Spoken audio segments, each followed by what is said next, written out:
Goeiemôre julle, hoop dit gaan goed. Hoop almal is goed en safe. Ek wil vir julle wys, ons is hier in Bloubergstrand nou, né? Ek is op pad Mulberry toe om my kinders se proef op te loop haal, maar ek wil vir julle wys hoe swem die mense vroegoggend in die ijskoue water.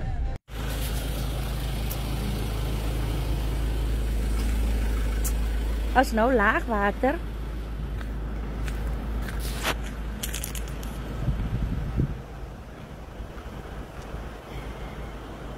Hoe swem hulle? Ijskoud. Kijk daar, aan dit toepies aan daar. En die koue. Can you believe it? Dat is niet wat mensen wat zo zal aangaan. Ik wil niet kalles of zwart mensen zal. Hij kan het wagen om zo vroeg morgen te komen zwemmen in die water. Nie. Kijk hier.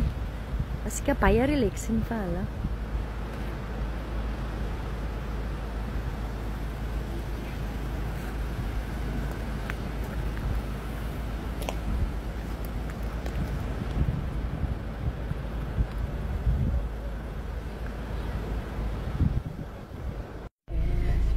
Nee, wat ek maar nou weer in die bakkie kon klim, is te koud die buite. Die mense se harte is baie sterk nou om so vroegoggend te kon swem.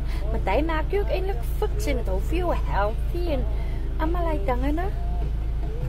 Is nou laag water. Laat want hy wanneer vanmiddag wanneer dit hoogwater is. En as hy rots, hy kan wat ek julle gewys het oorstroom in die water.